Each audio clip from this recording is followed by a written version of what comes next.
In the name of the Father, of the Son, of the Holy Spirit. Amen. Amen. Come, Holy Spirit, fill the heart of your faithful and enkindle in them the fire of your divine love. Send forth your Spirit, and they shall be created, and you shall renew the face of the earth.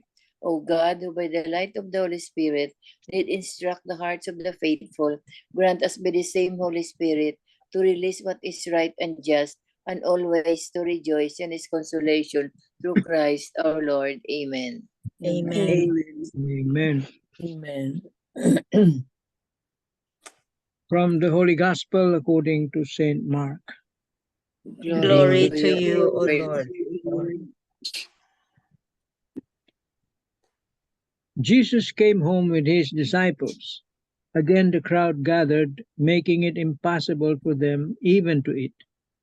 When his relatives heard of this, they set out to seize him, for they said, "He is out of his mind."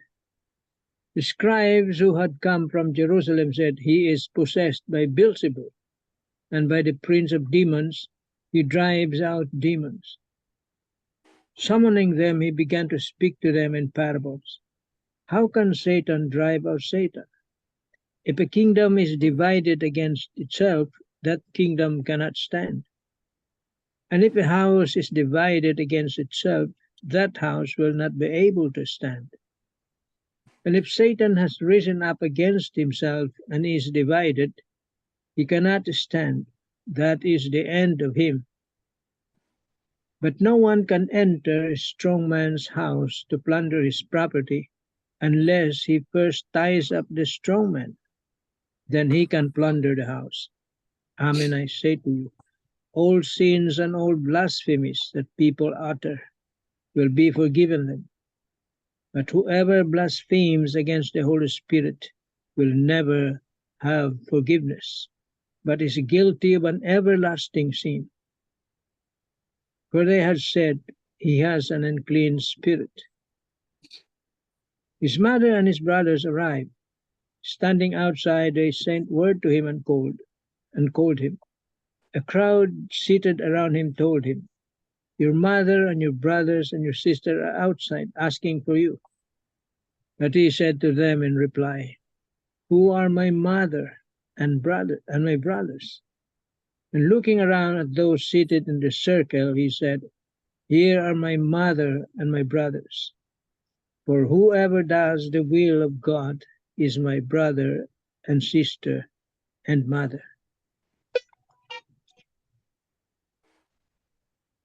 The Gospel of the Lord. Praise to you, O Lord Jesus Glory Christ. to God. Christ. Tita Lynn, can you do the 3 pointers? Wait, sana yun nawawala. One moment, ha? Number 1, God's mercy is infinite because His love is unconditional. Anyone who refuses to acknowledge and confess their sins and ask God for forgiveness is rejecting God's mercy, therefore blaspheming against the Holy Spirit. Number 2, Jesus is our hope and salvation, and He gives us the power and help of the Holy Spirit. Is the Lord the ruler of your heart and the master of your home? Number 3, ponder on whether there is someone whom you find difficult to forgive. What is the biggest obstacle that is preventing you from growing in your love for Jesus? What is Jesus saying to me here and now? Amen. Amen. Amen. Thank you very much, Tita Lynn. Today's gospel, no, we can discuss really a lot of subtopics, no, regarding this gospel, no. One is about the spiritual family, no, that whoever whoever does the will of the Father, we become family. We become family with our God, the Father. We become spiritual family. The other one is a sincere repentance. No, we are so sincere about what we have committed. No, that's another one. And the next one is forgiving others, just like in the 3 pointers of Tita Linda. So I have here something, no, I'm going to read, no, I'm going to read just um, a brief reflection from Catholic Daily Reflections, no. This is about sincere repentance, no. So when Jesus said, no, amen, I say to you, all sins and all blasphemies that people utter will be forgiven them. But there's also one sin that cannot be forgiven. That's the sin against the Holy Spirit. So Jesus spoke these words to the crowds who had gathered around his home in Capernaum because two groups of people had just spoken. Two groups of people have just spoken very critically of him in a public way. First one, the first one was from his extended family, no, and said he is out of his mind. Yun, blasphemy. And the other one said he is possessed by Beelzebul. Thus, Jesus states clearly that their blasphemy is a sin against the Holy Spirit and will have everlasting consequences. Ito. So, bakit no? Why are certain things will not be forgiven? There is no forgiveness for the sins against the Holy Spirit. What is exactly the sin against the Holy Spirit? So, it is the sin of final impenitence. Final impenitence. You don't ask for forgiveness ba? And you keep on, and you are persistingly in grave sin. Obstinacy or refusal to repent is a sin that cannot be forgiven. You refuse to repent, you refuse to ask for forgiveness. You cannot be forgiven because you don't ask for forgiveness. They become so entrenched in their sin so that they refuse to change. Kasi when you ask for forgiveness, you repent, but if ever you still refuse to change your lifestyle, you refuse to change. Second, it has also been identified as presumption. Ito, ang second, no? It has also been identified as presumption, meaning person sins while expecting God to forgive. They keep on committing sin, but they keep on committing sin because they know that, anyway, God is all forgiving. Anyway, God is good and his mercy is endless or unfathomable. So, he will forgive my sin. Yun. Ginapresume mo na you will be forgiven. So the presumptuous person never fully repents and amends their life as long as they remain in their sin. It means na after being ask for forgiveness and yet no, instead na i-change mo ang lifestyle mo, they keep on committing the same sin because you presume na anyway, God will forgive me. So of all the many sins you struggle with or might struggle with in the future, pay special attention to the sins against the Holy Spirit. Though we should never think we have the right to God's forgiveness, we must always believe that God's mercy is so great that the moment we humbly acknowledge our sin and sincerely repent for it, God will always forgive us as long as there is a sincerity in your repentance. That means na i-change mo ang lifestyle mo. Never ever commit that sin again if you are really sincere of this repentance. So one of the best ways to regularly be certain that you are not guilty of any sin against the Holy Spirit, and by going to the sacrament of confession and confessing your sins with openness, thoroughness, and humility. Own your sin. Ito. Acknowledge it. Experience sorrow for it. Resolve to change. Then confess it and trust in God's mercy. So, have you ever taken ownership of those sins? No? If so, have you also confessed them to God and firmly resolved never to commit them again? Never to commit them again. So take repentance seriously so that you will never ever begin to fall down again. So that's the sin against the Holy Spirit. Amen. Amen. Amen. Anything you want to add? Or whoever has something to share. Something to share, something to say. Please go ahead. June 5th was the time when I was praying for my daughter's interview.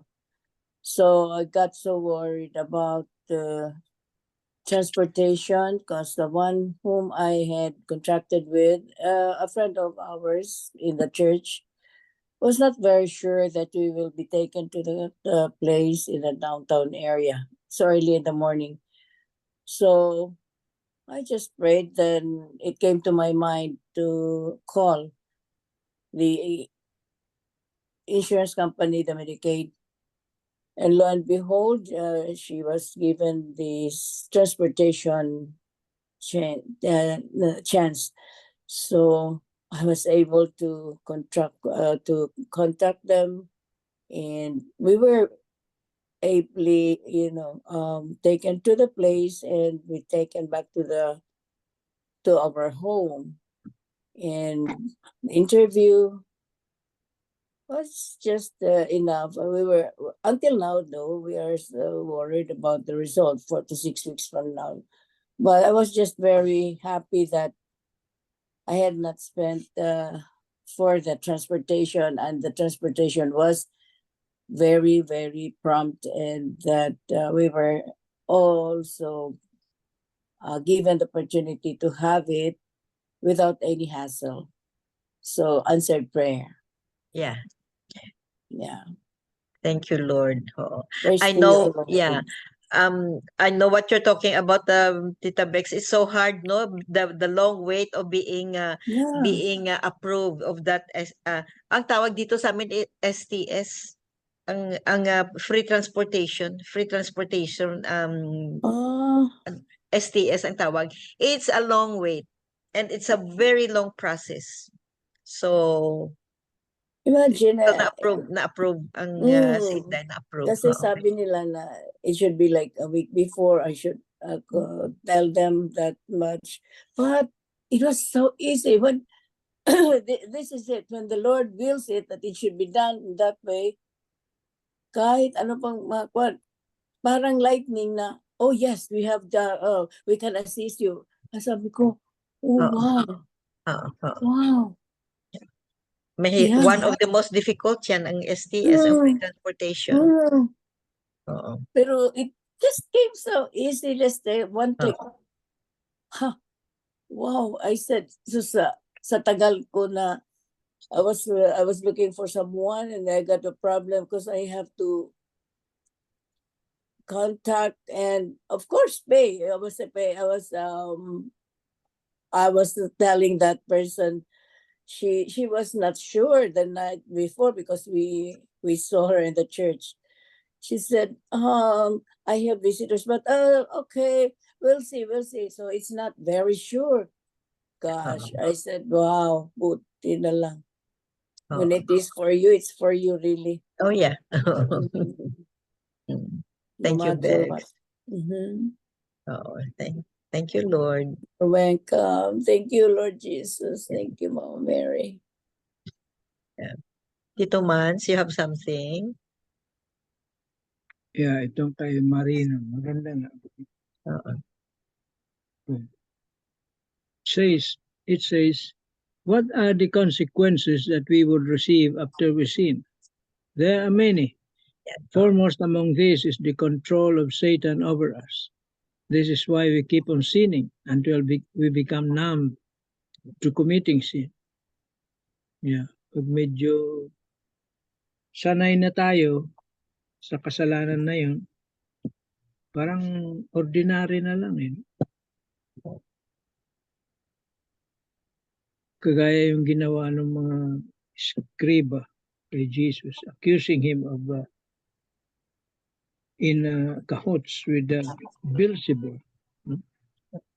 That is calumny, a sin of calumny. Accusing the person of something na hindi naman niya ginawa. That is very serious.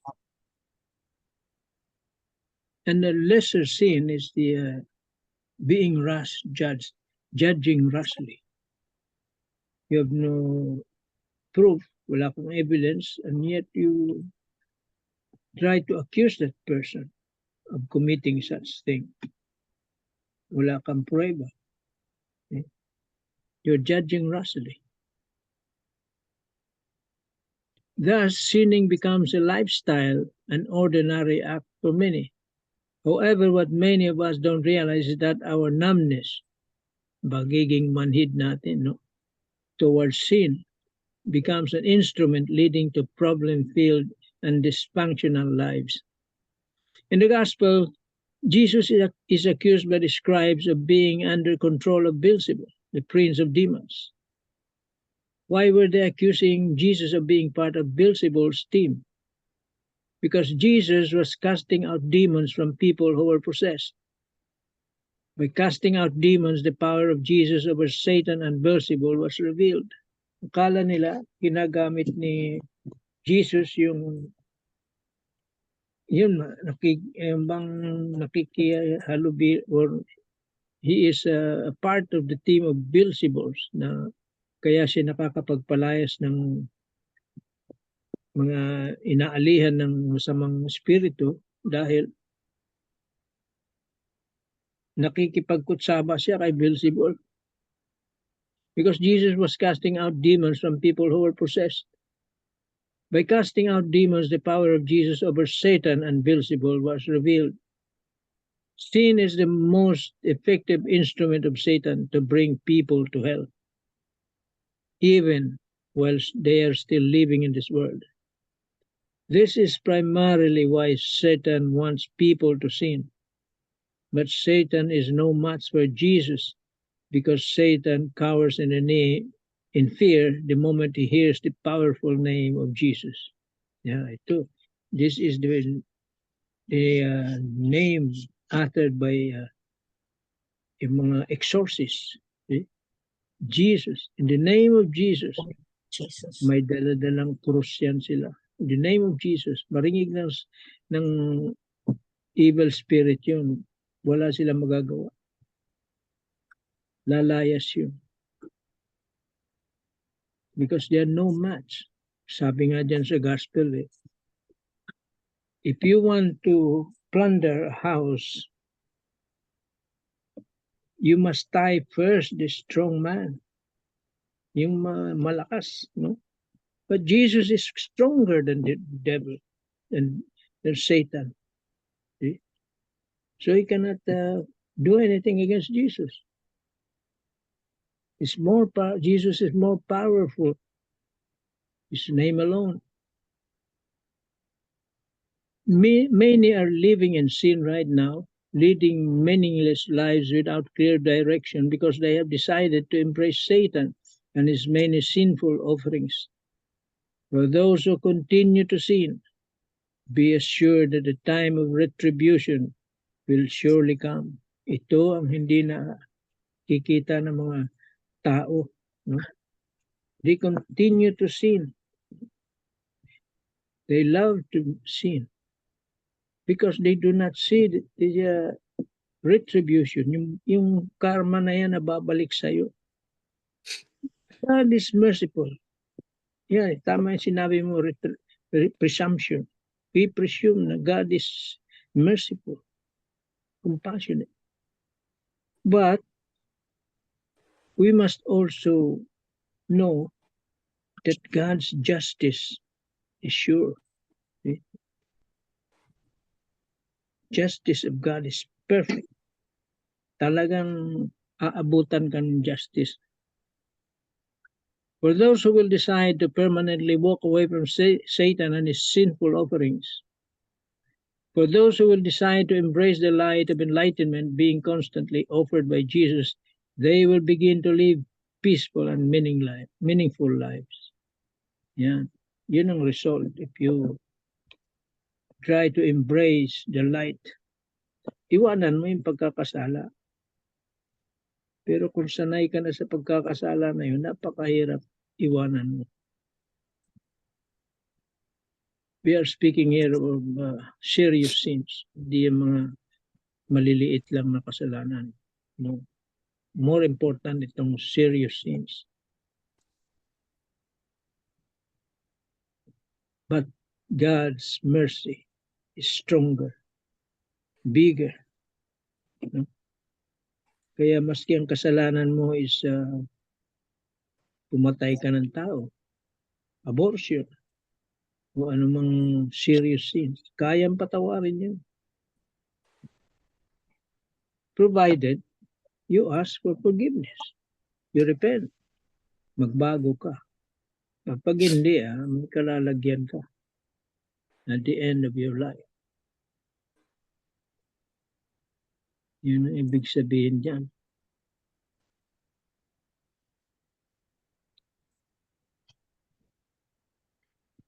Now, the last part, paragraph.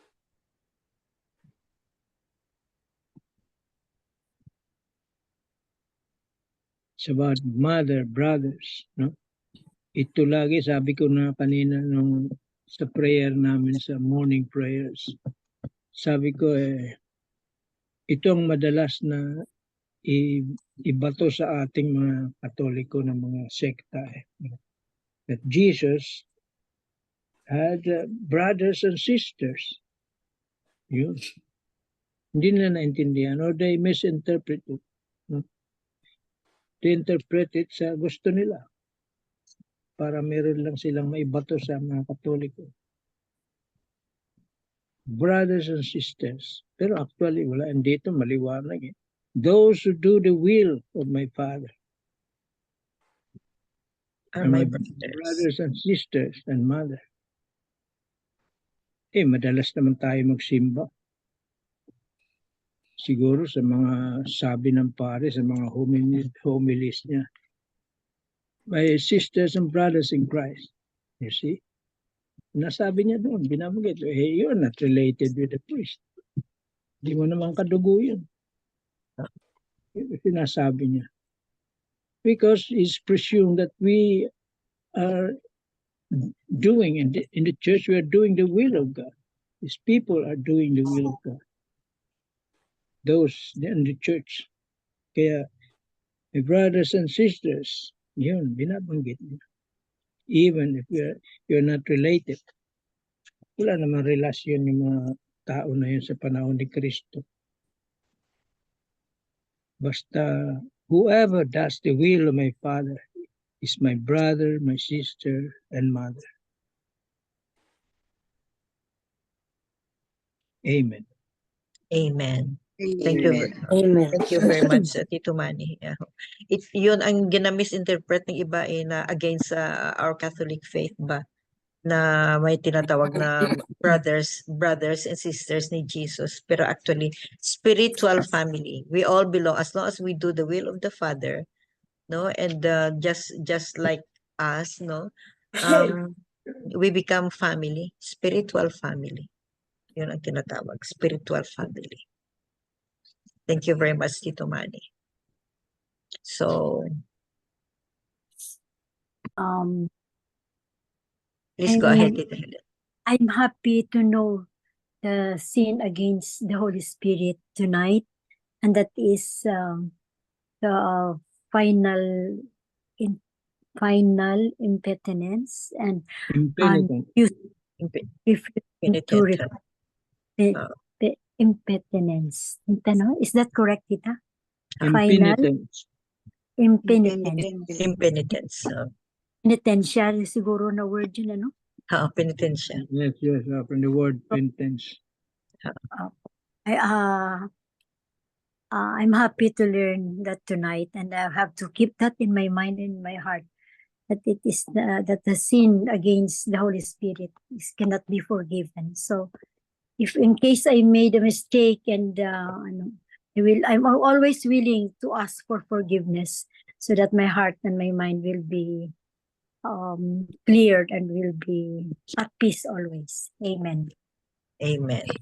Thank you very much, Tita Helen. So although God is so merciful, no? There are two sins against the Holy Spirit. Yung you don't ask for forgiveness, no? Or hindi sincere ang repentance mo kasi after confessing your sin, you keep on doing it again. No? Yun ang isa. Ang isa That's obstinacy. Yan, Yan, tinatawag na obstinacy. obstinacy, Tapos yung isa is you keep on doing things, no? Your sinful behavior because you presume na, oh, anyway, God will forgive me because God is all merciful. Yan. That's another Yun. sin. That's another sin. So mga sins against the Holy Spirit, yun ang unforgivable. So we don't take advantage of God's mercy. We don't take for granted. So yun yun ang iano natin palagi, no? We always think about the sin, the unforgivable sins, the sins against the Holy Spirit. Amen. Amen. So I think this ends our Zoom meeting for today, and thank you very much for the reflections, for the sharing, and for the clarification, no? Especially about this sin against the Holy Spirit. Please go ahead, Migabile. Gracious God, thank you for the insights we have gained in these prayer reflections. Empower us to serve others with the love and wisdom we have acquired. May we be instruments of your peace, showing kindness and generosity in all our interactions. Help us to live as Jesus taught, serving others selflessly and with great love. Amen. Amen. And all together, please, glory be to the Father, the Son, to the Holy Spirit, as it was in the beginning, now and ever, shall be, world without end. Amen. In the name of the Father, of the Son, and of the Holy Spirit. Amen. Thank you all. Thank you very Sandali much. lang. Good MJ. morning. Bye-bye.